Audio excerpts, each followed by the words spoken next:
تعبیریں مختلف ہیں، اس قدر جامع اور معنی مختصر اور مفید۔ سئل الصادق عن تفسیر التقوی، صادق آل محمد سے تقوی کی تفسیر پوچھی گئی۔ فرزند پیغمبر، تقوی کسے کہتے ہیں؟ جس کا اللہ تعالیٰ نے حکم دیا ہے اور جس کے حامل لوگوں کو جنت کا حقدار بنا دیا گیا ہے۔ فرمایا اللہ یفقدک اللہ حیث امرک، جہاں جانے کا خدا نے تجھے حکم دیا ہے وہاں تو موجود ہو، اور جہاں جانے سے اس نے روکا ہے ادھر تو نہ ہو۔ اس کو کہتے ہیں تو اس جگہ نظر آئے جہاں خدا نے جانے کا حکم دیا ہے، اور اس جگہ تو نظر نہ آئے جہاں جانے سے اللہ تعالیٰ نے تجھے روکا ہے۔ جی، جس دسترخوان پر شراب نوشی ہوتی ہو اس دسترخوان پر بیٹھ کے آپ حلوہ بھی نہیں کھا سکتے، شربت بھی، مچھلی کا گوشت، حلال چیز بھی نہیں کھا سکتے اس دسترخوان پر کی جہاں پر وہاں شراب نوشی۔ بعض روایات میں ابھی پڑھ رہا تھا وہاں نماز پڑھیں گے تو نماز بھی باطل ہو جاتی ہے بعض فقہا کے نزدیک۔ یہ لا یفقدک اللہ حیث امرک، جس جگہ موجودگی کا خدا نے تجھے حکم دیا ہے ایسا نہ ہو کہ تو وہاں نظر نہ آئے۔ وَأَن لَا يَرَاكَ حَيْثُ نَهَاكَ، اور اس جگہ تجھے نہیں ہونا چاہیے، ان محافل میں تجھے نہیں ہونا چاہیے جن محافل میں جانے سے تجھے رقص کی محافل، غنا کی محافل۔ اور یہ جملہ بھی عرض کر دوں گو تلخ ہے، امام خمینی نے اپنی کتاب فقہ کی مدلل کتاب تحریر الوسیلہ میں لکھا ہے کہ کسی مشہور اور معروف گانے پر کے طرز پر قصیدہ پڑھنا، قرآن کی تلاوت کرنا یا نوحہ پڑھنا یا نعت پڑھنا خود گانے سے زیادہ گناہ ہے، خود گانے سے زیادہ گناہ ہے۔ وہ 2-4 سال پہلے میرا ایک بچہ وہ جو کبھی کبھی نعت پڑھتا تھا، وہ ایک نعتوں کا کتاب چل آیا تھا، اس میں کوئی 15-20 وہ نعتیں تھی، ہر نعت کے پہلے مصرے کے سامنے اس انڈین گانے کا مصرع بھی لکھا ہوا تھا کہ یہ اس گانے کے طرز پر ہے، یہ اس گانے کے طرز پر ہے، یہ اس گانے کے طرز پر ہے۔ وہ اس گانے کو مکمل طور پر کئی دفعہ گاتے ہیں اور پھر اس کے بعد اس قصیدے کو اس کو اوپر فٹ کرتے ہیں، تب جو ہے نا وہ نظر نیاز کے وہ حقدار بنتے ہیں۔ فرمایا گانے کی طرز پر قرآن کی تلاوت، گانے کے طرز پر قصیدہ، گانے کے طرز پر نعت اور نوحہ کا گناہ خود گانا سے زیادہ ہے، اس لیے کہ ایک جہاں طرز ہے وہاں اب اس مقدس نام کی اور کلام کی توہین کر رہے ہیں، گانے کے طرز میں اس کو ڈھال کے۔ ان محافل میں ہمیں نہیں جانا چاہیے، ہم کو وہاں موجود نہیں ہونا چاہیے، ہم کو وہاں ہماری وہاں غیر حاضری لگنی چاہیے جہاں اللہ تعالیٰ نے جانے سے روکا ہے۔ اور امیر المومنین کا ایک جملہ ہے نہج البلاغہ میں، فرمایا الا ان الخطایا خیل شمس حمل علیہا اہلہا وخلعت لجمہا۔ بہت غور سے اپنے امام اول کے کلام کو آپ نے دل و دماغ میں بٹھانا ہے، آپ نہیں بٹھائیں گے آپ کو نہیں سناؤں گا تو یہ نہج بلاغہ لے کے کن کی مسجد میں جاؤں گا؟ جی الا ان الخطایا خیل شمس، دیکھو یہ جو گناہ ہے نا، صغیرہ ہو یا کبیرہ، یہ ایک سرکش سواری ہے،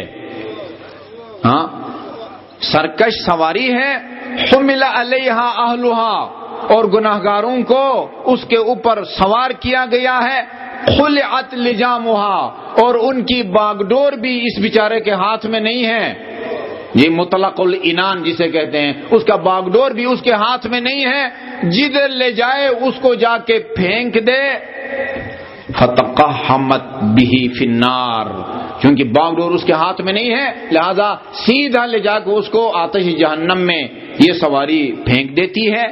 وَإِنَّ التَّقْوَى مَطَايَا ذُلَلْ، اور تقوی ایک رام سواری ہے، اور تابع فرمان سواری ہے، حمل علیہا اہلہا، اس سواری پر سوار کو بٹھا دیا گیا ہے، اور وَأُعْطِيَ عَزِمَّتُهَا، اور باغ ڈول بھی اس کے ہاتھ میں دے دی گئی ہے، فَأَوْرَدَتْهُمْ الْجَنَّةَ، اور یہ تقوی سیدھا اس کو منزل مقصود یعنی فردوس برین میں جا کے اتارتی ہے۔ یہ تعریف ہے اللہ تعالیٰ نے متقین کی صفات بیان کی، صادق آل محمد نے بیان کی، اور امیر المومنین علیہ الصلاۃ والسلام نے بیان کی۔ تقوی کے فوائد، اس کے اثرات اور ثمرات، فرمایا یہ بھی نہج البلاغہ ہے، ان تقوی اللہ دواء داء قلوبکم، تقوی الہی یہ تمہارے دلوں کی بیماریوں کا علاج ہیں، وبصر عمی افئدتکم، اور تمہارے دل کے اس اندھے پن کے لیے بصارت اور بینائی ہے، افئدتکم وشفا مرض اجسادکم، اور یہی تقوی اس میں تمہاری جسمانی بیماریوں کا علاج بھی اسی میں ہے۔ مجھے احساس ہو رہا ہے یہ وضاحت طلب ہے کہ بھی اس کا یہ کیسا جی اللہ دین کا چراغ ہے کہ بھئی اس سے بیماریاں بھی دور ہو جاتی ہیں، دل کا اندھے پن بھی دور ہو جاتا ہے۔ جی بہت ساری بیماریوں کی جڑ افکار ہیں، پریشانیاں ہیں۔ اسی امیر المومنین نے نہج البلاغہ میں فرمایا الہم نصف الحرم، تمہارا جو بڑھاپا ہے آدھا بڑھاپا ہم و غم اور پریشانیوں کی وجہ سے آتا ہے۔ آدھا بڑھاپا بھوک پیاس کی وجہ سے نہیں، آدھا بڑھاپا ہم و غم کی وجہ سے آتا ہے، ہم و غم کی وجہ سے۔ اور خدا نے خود فرمایا ہے کہ اگر تم یہ چاہتے ہو کہ ہر اعتبار سے تم فارغ البال ہو، کسی قسم کی تمہیں پریشانی نہ ہو، ہر وقت تمہیں سکون نصیب ہو، وہ سکون تمہیں میرے ذکر میں ملے گا۔ یہ جس کو سکون حاصل ہو وہ پریشان نہیں ہوتا۔ میں ابھی گاڑی میں آتے وقت ارسطو کا ایک جملہ پڑھ رہا تھا، وہ کہتا زندگی میں کبھی غمگین نہیں ہوا، اس لیے کہ اس دنیا کی کسی چیز میں نے زندگی میں محبت نہیں کی کہ جس کو کھو دینے سے مجھے رنج ہو۔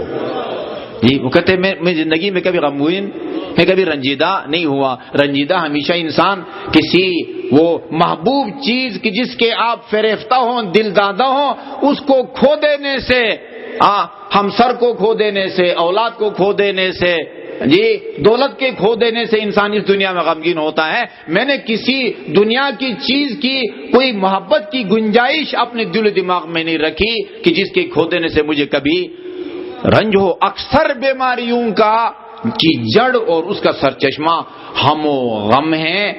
جو متقی ہوتا ہے جی وہ اس کو پریشانی نہیں ہوتی ہے۔ الا بذکر اللہ تطمئن القلوب، جو ہمیشہ اللہ کے ذکر میں مصروف ہوتا ہے اس کا دل ہمیشہ مطمئن ہوتا ہے، وہ کبھی بھی پریشان نہیں ہوتا۔ جی وہ ڈپریشن جیسے لا علاج بیماریوں کا وہ کبھی بھی شکار نہیں ہوتا۔ شفاء مرض اجسادکم وصلاح فساد صدورکم، اور صدر سے مراد یہ سینہ نہیں ہے، ادھر اگر کوئی پھوڑا نکل آئے یا کوئی زخم ہو تو اس کی وجہ سے ٹھیک ہو جاتا ہو، کہاں وہ تمہارے وہی صدور یعنی دل و دماغ اور افکار کی کہ جو کو بگاڑ ہے اس کی اصلاح بھی تقوی ہی سے ہوتی ہے۔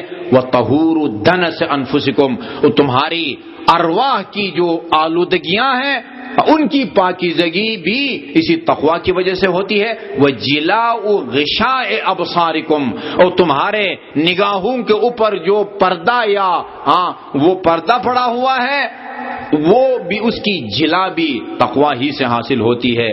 وامن فزع جعشکم، اور تمہارے وہ مضطرب دلوں کا قرار بھی اسی تقوی کے نتیجے میں آتا ہے۔